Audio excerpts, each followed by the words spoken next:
a certain mindset that we see time and time again from our most successful members. And the thing is that it starts with, if you want to build a successful online business, then you have to have the mindset that you... I think there's something that holds people back without them actually realizing it. And it's when they... The best thing about having a winning mindset is that it is something that we can all implement, but only if... Something that we address often is how people get this wrong, and they cost themselves a fortune every day when all they need to do instead is...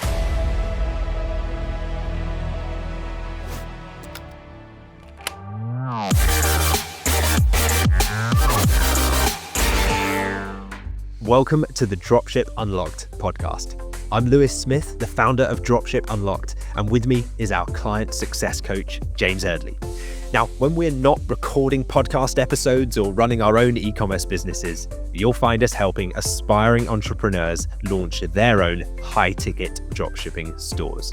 So if you're ready to build your own 6 or even 7-figure online business, then head over to dropshipunlocked.com/start.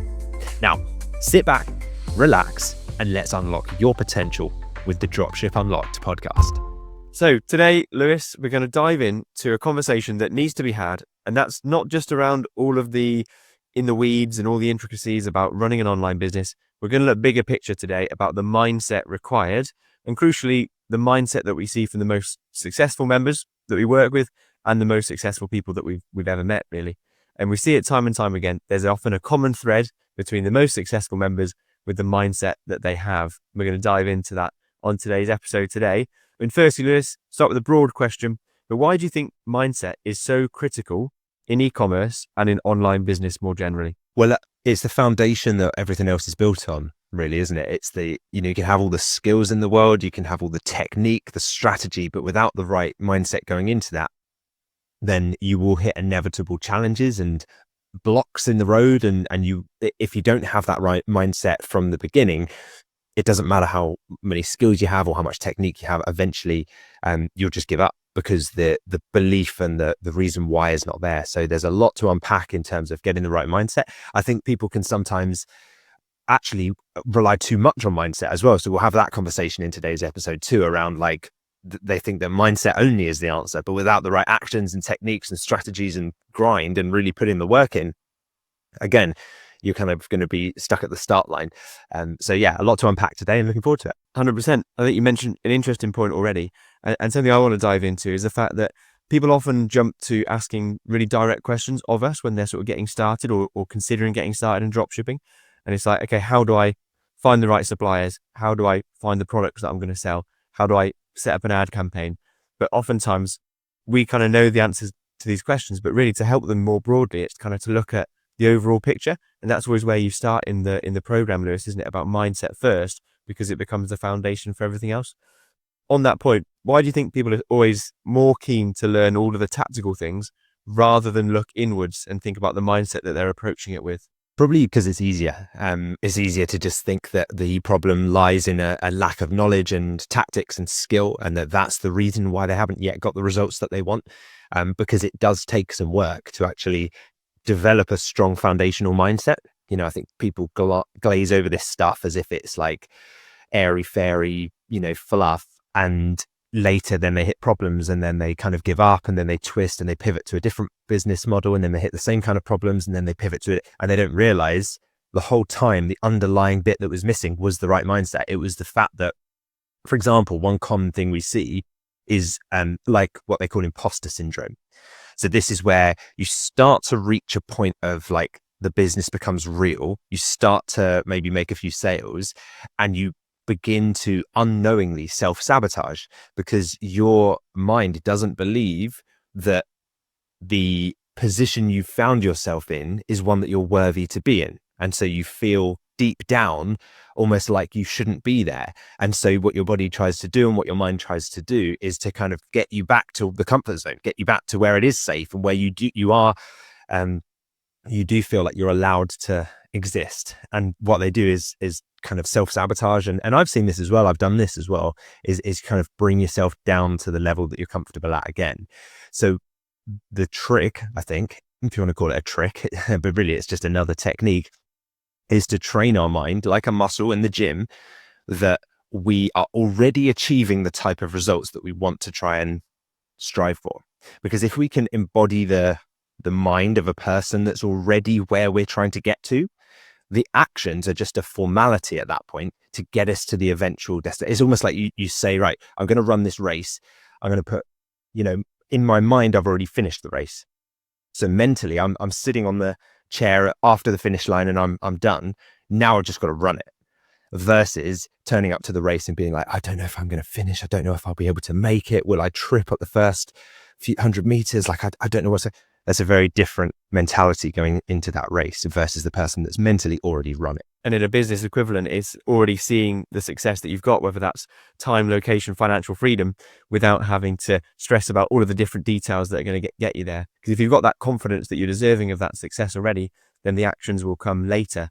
So it's like knowing that the most important thing initially is knowing who you need to be in order to achieve that success, rather than knowing what you need to do. Because that can all get worked out. Once you are the person that's deserving of that success and you've got the right mindset to approach things with, then the actions sort themselves out. Certainly what I found after I did a bit of work on my own mindset, something that really resonated with me when I was improving mindset was because it's so foundational. So you mentioned that already, Lewis, like it's no matter what goal you go after, your mindset is always going to be the foundation on top of whatever you build. So it's wherever you go, there you are. Because no matter what avenue you go down, it's you that's going there. It's your mindset that you're bringing into that situation. So if you can work on that mindset, you're bringing a new person into that environment or whatever goal that you've got, whether you've gone to achieve that goal before or not. So mindset's got a large kind of idea framework. So we're going to break that down, I think, Lewis, to go through these sort of individual things within somebody's successful mindset that we see make the biggest difference. And the first one is a growth mindset that I think is quite consistent across our top performers. What do you think that means to have a growth mindset? I guess it means just that you're not afraid to fail. You see failures as part of the process. They're an inevitable step on your path towards success. And actually, even success is never a state that you ever necessarily achieve, because the journey itself is something that you're striving to enjoy. That makes sense. So I think it's a very different mindset to what the traditional 9-to-5 world of work will have you believe, which is usually more of a scarcity mindset, in that like if someone else has something, you can't get it, or if you get something, then that means other people can't get it. Like if you succeed in a business or in a niche, then that means that no one else can, or vice versa. When the reality is that as the markets grow, we can all grow with them. We just need our individual slice of that market to make it happen. So a growth mindset, seeing failures as just feedback along the journey, not as a permanent setback. The thing is, in online business, things are always evolving, things are always developing and moving. So the ones who succeed are the ones who are willing to adapt and learn from their mistakes along the way. And then they use every experience along the way as a way to grow, rather than hitting a hurdle, assuming that it's insurmountable, throwing in the towel and just giving up. Which we can see often if somebody doesn't have a growth mindset, they associate themselves with the failure and they let that become part of their identity, and they take it personally if they don't succeed or if they don't achieve what they're looking to achieve on the first occasion, which, by the way, nobody really achieves what they want to achieve the first time around. There has to be failures, there has to be roadblocks or unexpected challenges that's going to come up on the way. But instead of seeing that as something that reflects badly on you as a person, like you're a failure, instead you just see it as something that's happened, an obstacle that you'll overcome, and you're going to grow because of it. And it's a very different way of looking at failures. Did that come naturally to you, Lewis? Do you think, seeing failures as an obstacle, or did you have to work on that? Yeah, I think I had to work on it. I don't think it maybe it comes naturally to some people, but no, I definitely had to work on it, because there was a shift from like almost being ashamed of failures in the corporate world, or being embarrassed of failures and being looked down on if you fail. If you're in a corporate environment and you are leading a project and something goes wrong and it fails, and that you're on the hook and there's a bit of a blame culture. It seems to be the way that kind of society has developed its understanding of failure, which is a real shame, because it prevents people from wanting to take risks. Because if you're kind of like cast out as a failure, if you take a risk and it doesn't work, what's that going to do for the younger generation who are considering taking a risk and doing something a bit different. That's why entrepreneurship feels like such a leap. Everyone always talks about it as like taking the leap, taking the jump, because there's this inherent sense of risk that you might not make it to the other side. And I think the reality is you kind of just have to take the first step. And then, yeah, you might trip. Okay, you tripped. Get up, get back up. Walk again, take the next step. Oh, you tripped again. Okay, fine. Keep walking, like keep doing it, keep moving. It's like a toddler learning to walk. They don't say, I'm going to take the leap and hopefully I can walk. And if I can't, well, that's it. I'll just give up. They have to learn and they correct. And I see this happening in my own house with toddlers all the time, tripping over, getting straight back up. And it's that. So actually, I think in that sense, you asked, did I have to adapt to my change of my understanding of failure? If you look at like toddlers as a great example, inherently, we don't see failure as a bad thing, do we? We're kind of, as humans, we evolve to learn from our mistakes. It's only as we kind of grow up and that society starts to kind of form its own opinion of those failures and say, you shouldn't have stepped outside your lane or your comfort zone. Stay in the box. Do what you are paid to do for work and nothing more.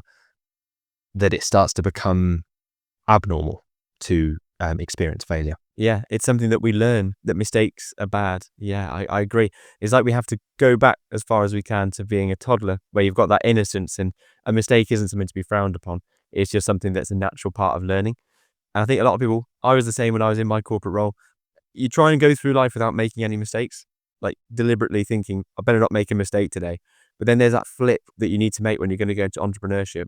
You almost need to try and make mistakes without deliberately doing anything wrong, but doing things that are new, trying new businesses, trying new income streams, knowing that you don't know what you don't know yet, but doing it regardless, knowing that there'll be mistakes, because you're not scared by the mistake. You know that it's all part and parcel of growing. And if you're not making mistakes, that should be more scary, because it means that you're not growing as a person, and therefore you're not going to be growing your lifestyle or your success or the person that you can be around your family and what you can provide for your family.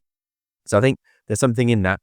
I think probably a side effect potentially to us of society as well, when you're shunning mistakes, is that you can start to view yourself negatively for making mistakes, and therefore going into different situations with some self-doubt, not doubting that you can, doubting that you can actually make a success of whatever you go into.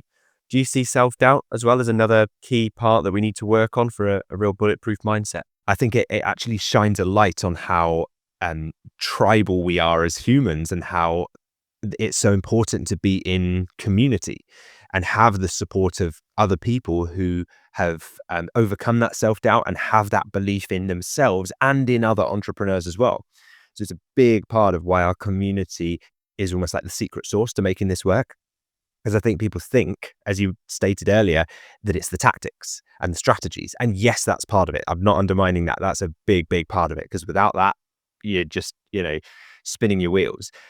But those without the right community, without the right supportive structure, without the people to turn to when times get tough and ask. And remember, you're not surrounded by those people when you're running an online business. You're not in an office where you can turn to the person in the cubicle next to you or the coworker at the desk opposite you and say, what did you do when you got stuck on this? Because they're not there. There is no one there. You're just, working in a coffee shop in Thailand, or you're working in your home office. So I think that really forms the basis of allowing people to get over that self-doubt, is by seeing other people who've already achieved what they're looking to do, normalizing the level of like, you can surpass that level, you can get past failures, get past setbacks.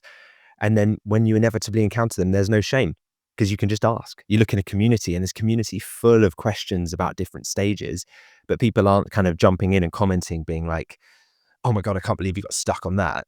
Instead, they're like, oh yeah, I experienced that too. Here's how I did it. Here's how I changed it. And the nice thing is you get 10 different perspectives as well. So there's like not one right answer for anything. There's multiple angles you can look at each problem through, and lenses. And it just really helps you learn from all of the mistakes of the other people that have come before you. And then obviously you've got to pass down the ladder as well to the next generation of entrepreneurs coming up, and make sure you're sharing that wisdom and knowledge. And so it becomes this kind of collective pool of wisdom, knowledge, positivity. So it's a really powerful part of the Dropship Unlocked model. And that's why community works so well, because the collective sum of everyone together is greater than the mass of all the parts that make that up. And every individually, all put together, plus the fact that because you are put together, it also makes that mass of people in the same business model with the same goals. It makes that community very powerful, which we saw just last week, Lewis, at the last in-person event. And there's a huge energy when you get a community of people together who may have had these difference. They may have had self-doubt when they got started. They may still have it. They may still not be really feeling that growth mindset and being really knocked back by failures. But community is a bit of a antidote to a lot of the negative mindsets that people have. Yeah, exactly. It was great to see it in person. I think it's one thing having that support on an online forum basis, but seeing people in a room chatting about things. We had a wall of wisdom there, didn't we, at the live meetup where people were writing something they'd learned since being part of the community. We did that intentionally because we wanted to kind of pull out the benefits that people are seeing as being part of the community, not just like, what did you learn from the training videos? That's great, but that's tactics. It's more like, what have you learned by being part of a group of people who are already where you want to be? And some of the stuff that came out of there was fantastic. So yeah, really, really good event, and something that we do regularly with our masterclass members. Absolutely. Yeah, and more of that to come. But I think with self-doubt, just going back to that point, I think you can get it wrong because you can think, okay, how do I overcome self-doubt? I must become the most confident person in every room, and I must go through life with knowing that I can do everything and never looking for help. And you can get it wrong, and you can just kind of overcome self-doubt, yes, but instead you then say no to any type of help that you might come your way because you're so overconfident in your abilities, because you've got no doubt at all. But then you trip up in different ways because you're just going to be going through life without asking for help or getting shortcuts from anyone else. So I'm glad that you mentioned community, because it's quite a nice balance that you bring into that conversation about self-doubt, because you can, you need to approach self-doubt in a certain way where you remove the self-doubt, but you still have the level of humility to ask people for help instead of just trying to go bolsh through life or whatever goals that you've got. And another thing that I want to bring up, Lewis, a big part of the mindset that we believe is most successful is the ability, because it is an ability, to be consistent. And that you can do as much work as you want in a short space of time, but if you can't do a little bit of work over a long space of time, then it doesn't get you anywhere. So how do you think consistency plays a role in building a successful business? Yeah, is crucial. Consistency is the thing that builds the business over time. Consistency over time is almost like the equation to long-term success in business, especially with this model, because if you're making sure that, online business doesn't just work with one-off efforts. If you just say, I'm just going to do a load of work tonight and then hopefully tomorrow I'll have the business. It's like, you've got to show up day after day. You've got to put in the same amount of work, if not more, at the beginning than you would if you were working a job. Treat it like a full-time job at the beginning, because remember, once you've done that, you've front-loaded the work. Unlike a job, you don't then have to work that same job for the next 40 or 50 years of your life. You then have a business that you can bring people in, hire a virtual assistant to run it for you, and you remove yourself and your own time from the equation. But someone had to put in that work up front. So the members that I see consistently putting in the work, tweaking their ads, improving their product pages, phoning suppliers, maybe starting other stores, keeping on top of their marketing, those are the ones that experience the long-term growth. It's those incremental improvements every day. They're always getting slightly better. I see some people come into the program that I can tell the more experienced members, the people that are really, really far ahead, would almost assume that someone like that, a complete beginner with no tech experience, won't ever get there. But the funny thing is, after 3, 4, 5 months, if that person had the right mindset and was consistent with their approach and asked questions when they got stuck, the transformation is incredible. And sometimes you'll see those people actually overtake the more established people who maybe aren't being as consistent with it. And it's funny. It's almost like the tortoise and the hare story. It's like that eventually, with that right steady pace over time, they continually get that, and it starts to kind of compound, and eventually they're the ones running the businesses, except they never had the advanced technical knowledge on how to code things or how to design websites or anything like that. They just came in with an open mind, like a porous sponge for knowledge, and they were just ready and willing to take action consistently, and they weren't ashamed to ask for help when they got stuck. So front loading the work really helps, trusting the process and making sure you're consistent with that that work input. It makes all the difference. It's like I see consistency as the great equalizer, because it depends on how consistent you are, will depend on the success that you see. No matter what experience you've got, no matter how tech savvy you are, no matter what skills you've got in the past, with consistency, you can catch up to anyone that had a head start over you. And given long enough time horizon, you will overtake eventually the people that have all the talent in the world, but not the consistency. So it equalizes things out. And going back to your toddler analogy, Lewis, naturally they're consistently going to try and walk, aren't they? You wouldn't just fall over one day and decide, you know, I'm not a consistent person, I'm going to give up. So that seems to come naturally as well, that you're just going to carry on, and you wouldn't assume that you're just going to give up because you fell over once. Yeah, exactly. They do. You know, I try and instill a real like sense of self-belief into my children. It's funny, like when we're in the car journey, I'm like getting them to recite things back to me, like I guess it's almost like affirmations. Like I'm strong, I'm brave, I know I can do it. And like they're little things, but I know that deep down that's going to serve them well as they go through life, because they're going to start to get to the point where they're like, they face an obstacle, they face a big challenge and it's frustrating. But what's that voice deep down in their subconscious going to be saying? It's like, I am resilient, I am brave, I'm strong, I'm able to do this, I can overcome challenges. And if that's inherently built into their subconscious from such an early age, I think that sets them up for success in later life. So I'm trying to kind of instill that stuff early on and make sure that that they have that deep-seated self-belief and self-worth to go through it and really experience life and be able to take risks and not be afraid of failure, because they have that deep down baked within them. So that's the game we play on the way to nursery in the car anyway. So starting with that foundation of the affirmations and having that belief in themselves, that is going to put a nice foundation towards any mindset that you build over the years. And this is something that we can build. It's not something that you're set with. It's something that you can build up over time, I believe. But I guess a few more points, Lewis, on the key mindset that you think is really crucial for success. What kind of mindset do you think people need to have in order to succeed, not just for a short-term win, but for the long run?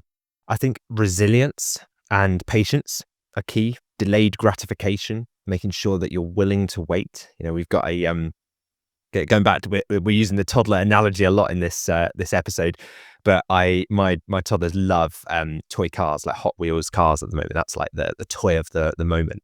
So I got them an advent calendar, and they're going through every day, opening up one calendar, and in each one of them is a toy car. Now you should see how much they want to open the next day's door as soon as they've got the car from today, because as soon as they realize there's a car in today's one, it's like, let me open all of them. Like, I want to open right up to the the end of the calendar. And I'm like, nope, calendar goes back on top of the shelf until tomorrow. And that's, again, it's like these little lessons that I'm trying to kind of set them up for later life, because that's how life works. If you can be willing to wait, and you know that like consistent effort over time, you open one door every day, you get another car, you get your enjoyment out of that, and then you do it the next day, that's going to set them up. So I think these are all kind of lessons that I try and bake into the beginning of the program as well, because sometimes, we just need reminders of those types of lessons that we got in early childhood. And you've also got to understand that there are going to be hard times. You know, anyone that tells you it's going to be a walk in the park and it's going to be all smooth sailing is just deluded, and I think the ability to bounce back from setbacks and keep going is what will separate the winners from those that just give up and throw in the towel and say, that's it for me, I'm done. And so a successful mindset is one that constantly learns. You're always learning, you're always tweaking, always adjusting, and you don't just hit a hurdle, give up and say, that's me, that's it, I'm done. Everything, like throw everything away and pivot to a different business. You just make sure you're chipping away at the tasks and you're figuring things out and you're asking when you get stuck. And so that's why a community is so crucial to making it work.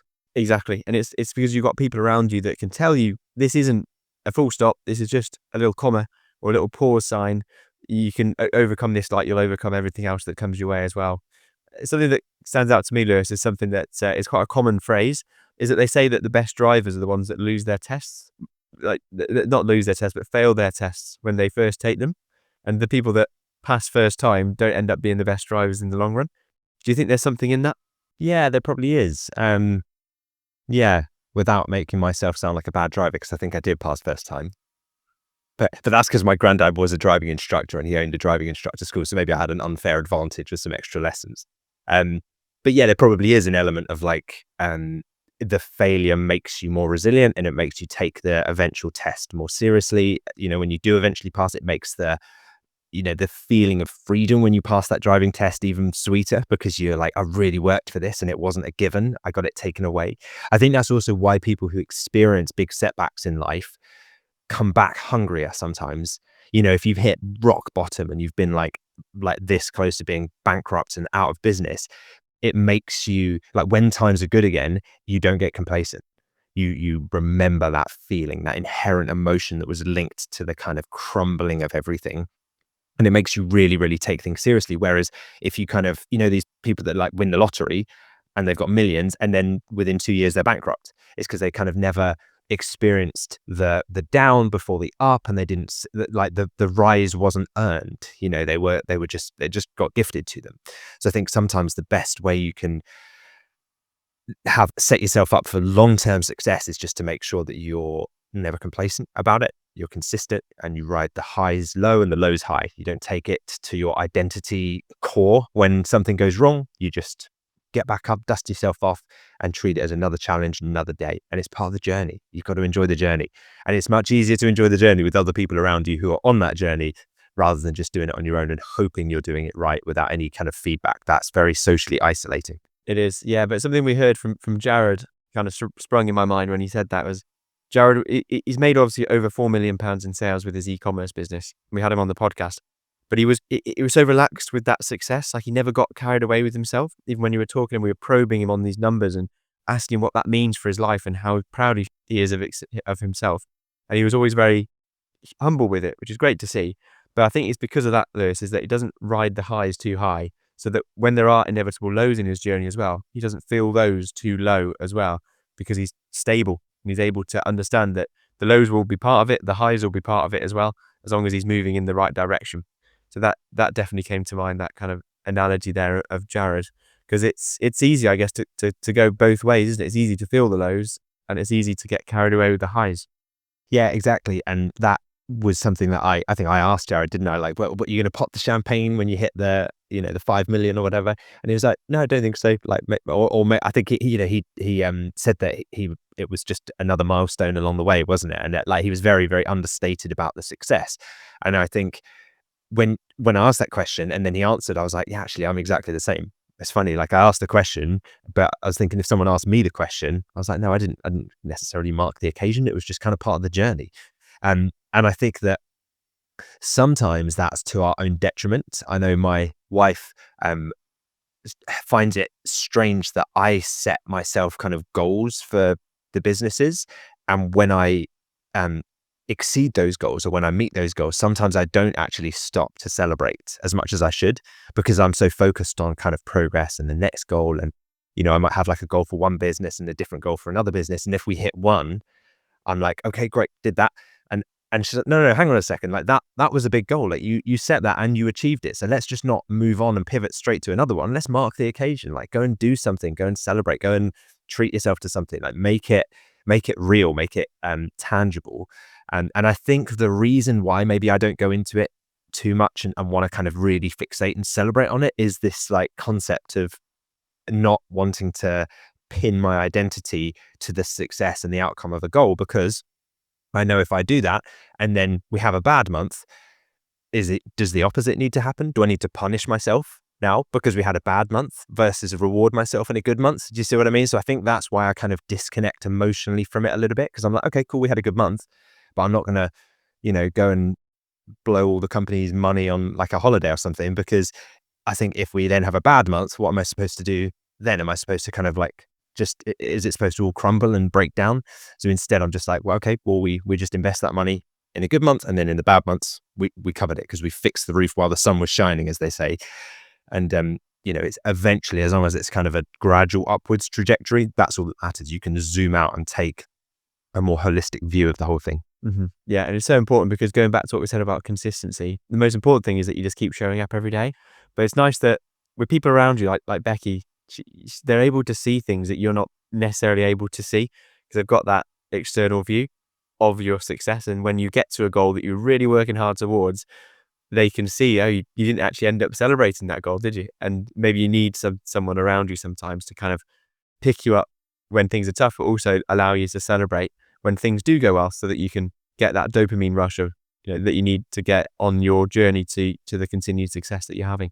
So moving on from consistency and resilience, which is clearly important and a big theme that we see in our most successful members like Jared, um, something that you set very early on in the program is a vision for people to see of their future, and that then becomes a foundation for all of the hard work that goes towards building an online business, because you know what it is you're building in the long run. So how do you think having a vision impacts the mindset that you approach things with? Yeah, I mean, I did this myself when I first started. Like, I went through some programs and they kind of taught this stuff, and I was like, that's interesting. I've never really done that. And I always saw myself as someone that kind of believed I could succeed. But that's quite a generic statement, rather than like, oh, I know what house I'll own, and I know what car I'll drive, and I know what holidays I'll go, and I know where I'll be, and I know how, like, what my family will look like. That's very different. That's very, very kind of visceral. Like, you can feel that, exactly what that's going to be like. And you can almost paint the picture in your mind of what it will be like in an ideal day when you shut your eyes, like you experience those feelings of what it will be like to be in that situation. And I found that was more helpful than anything I'd experienced before in terms of building self-belief and overcoming that kind of, I guess, anxious or imposter mindset, or whatever you want to call it. So I found it so helpful, and I thought, well, this is like, you know, um, a secret weapon for people in the program. And so that's exactly what we called it in the program.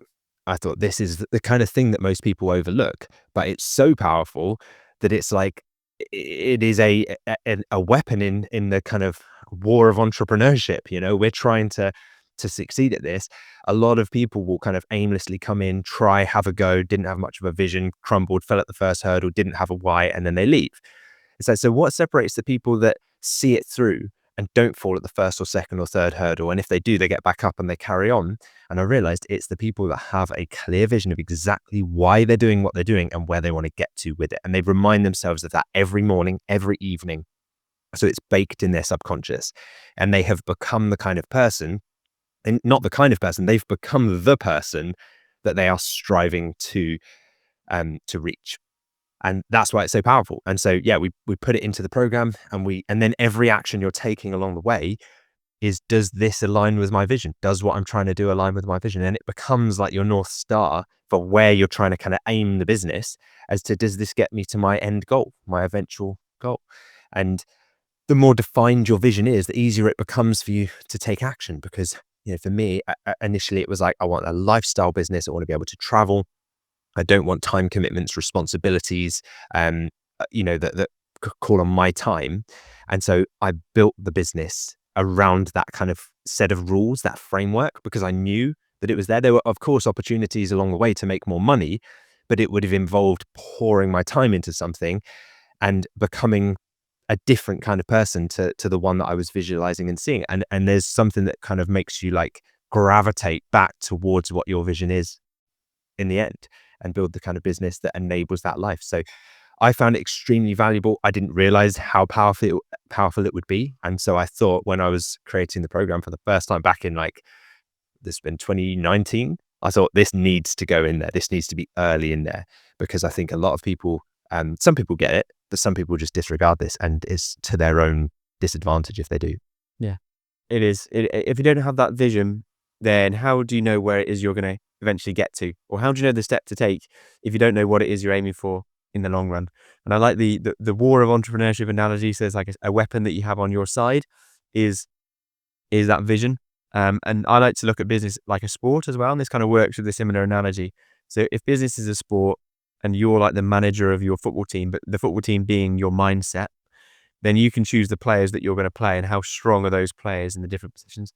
So came to my mind because football was on my mind, but like, have you got consistency on your football team? Have you got focus? Have you got the ability to be resilient? Have you got the ability to learn as you go, to have a growth mindset? What players have you got on your team? Because you could have the opposite of those things in your team. You could have up front right now self-doubt. You could have in goal. You could have not believing in yourself. and you're putting that team out to go and put in the sport of business, and that's the team that's going to perform for you or not perform for you if you've got poor quality players that you're fielding at the moment. Yeah, exactly. If you've got a load of players that turn up hungover, don't keep themselves fit, eat McDonald's 3 meals a day, and they're just not taking life seriously, then what do you expect when they turn up to the pitch and everyone's knackered by half time? It's the same kind of thing, isn't it? It's like, that's why we get good sleep as business owners. That's why we take care of ourselves and look after our health and keep fit. And like, as even at the beginning of the program, I talk about, like, just try and make sure that you're outside, even if it's just for a walk. If you're not someone that kind of goes for runs or goes to the gym often, just go for a walk. Just get yourself outside and kind of like connect with nature a little bit, and make sure that you're kind of able to, I don't know, broaden your view just beyond the kind of the computer screen. Because in this world, sometimes it can be so easy to get so focused that we kind of lose control of our own health, and therefore the rest of the business starts to suffer because of it. Because I always find, you probably hear the voice notes that come through from me when I'm like out of breath and I've just come back from a run or something, or I'm in the gym. I'm like, I've just had an idea, and I send through a voice note to you, and I'm like, I think this will be really good. Those are sometimes when the most inspiration comes to me, and it's presumably because like the endorphins are flowing. You're running, the dopamine hit that you get from that exercise causes you to kind of think more freely. So yeah. Yeah, that's what it is then. So I thought the out of breath was just the pure excitement about the new module that you've thought up that we're going to implement into that, and you're just so out of breath and you can't wait to tell me on a voice note that you're literally giddy on the voice note. No, it's usually that I'm panting after a run, or just finished a workout, and I'm like, I had a brainwave moment, and I feel like it's something we could do. But actually, funnily enough, I also feel like if I don't articulate it in the moment, I'll lose it. So I'm like, I need to share this right now in its current form. And sometimes, that's what the voice notes are about. You can't wait for your breath to recover. You've got to get it out immediately. And they're the best voice notes to receive. But it is the underpinning to everything. Like, we call it a foundation. Something you refer to mindset as a lot in the program, Lewis, as well, is like a tree. So you plant a seed, and then the tree comes out of it, which is your mindset, and then the fruits on that tree come later after you've got the right strong mindset, healthy tree that you built. And the fruits being the 10K a month dropshipping business and the successful business that allows you to leave your 9-to-5 job. They're the fruits that come a bit later, but the strength of those fruits are reliant on the strength of the tree that you build and the seed that you plant initially. And hopefully this episode and this conversation between us today, Lewis, has been a seed for people to start sowing the right seeds of mindset into their mind that they'll then grow into a tree out of today. Yeah, exactly. You begin by nurturing the tree, don't you, when it's young, and it's just a small thing that could get like knocked around by the wind, and you're taking care of it. But eventually it kind of grows to this huge oak tree that you can shelter under, and it can protect you and your family, and it can provide for you, and that you can kind of seek shelter under it. And that's the analogy there, that it's like eventually it will be a lot bigger and stronger than you, and it can allow you, it will look after you when you've looked after it for enough time. Perfect. Yeah. So in terms of actionable advice, people are ready to implement a mindset into a new program or something they want to really put their new mindset behind, and they've got big goals for themselves.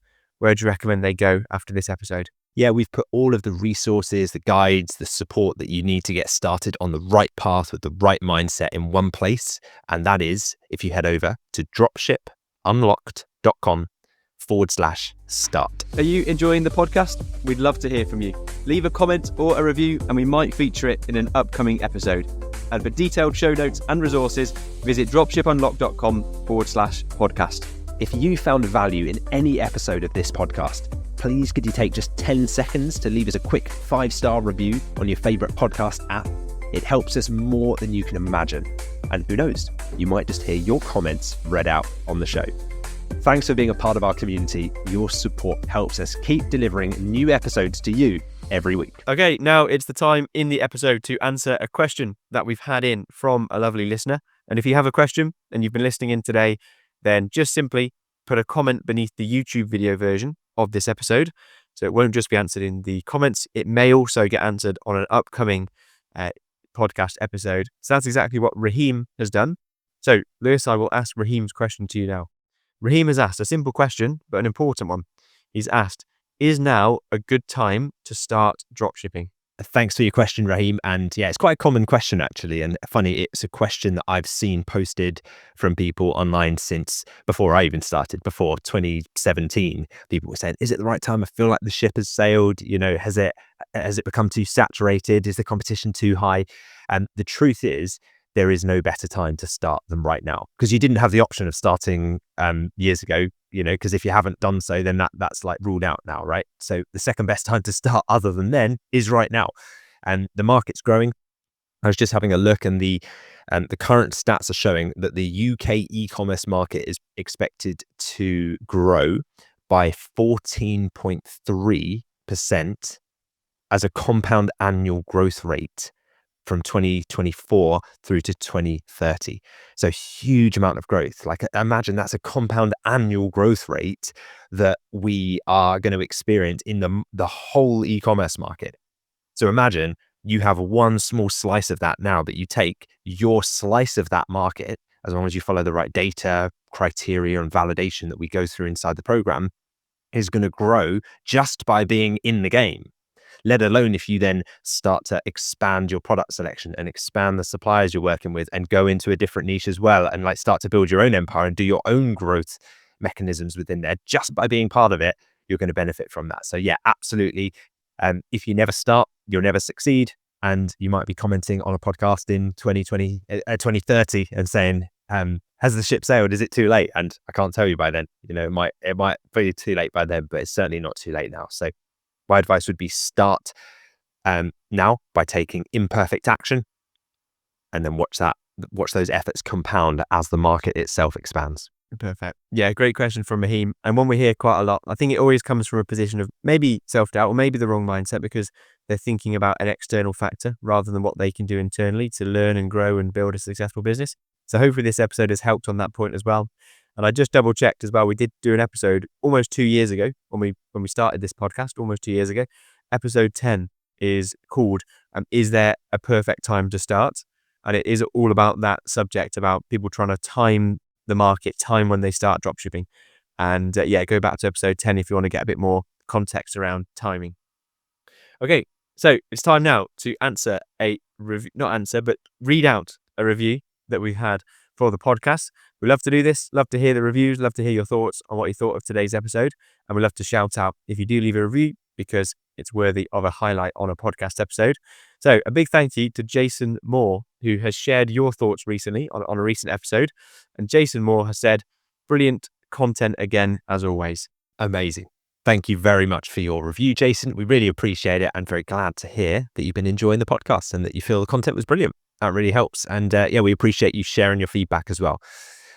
Quick question for you listening to us right now. If this episode has resonated with you in any way, if you found any of this information valuable, would you consider sharing it with someone who might benefit from it? Or maybe even just leaving us a review on whichever podcast platform you're listening to us on today.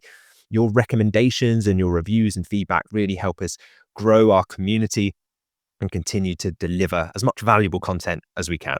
So a quick share or a review on your favorite podcast platform can make a big, big difference to both us and also to someone that you know. Thank you for joining us on this episode of the Dropship Unlocked podcast. We hope you are leaving with new insights and inspiration to fuel your entrepreneurial journey. To kickstart your e-commerce business, head over to dropshipunlocked.com/start. It's the perfect place to start and get access to resources that will help you build your business from the ground up. And don't forget to hit that subscribe button for more episodes packed with strategies, tips, and success stories. Plus, if you enjoyed this episode today, a 5-star review would mean the world to us, and you might even get a shout out on the next episode. Thank you for choosing to spend your time with us today. We can't wait to bring you more insights on the next episode of the Dropship Unlocked podcast.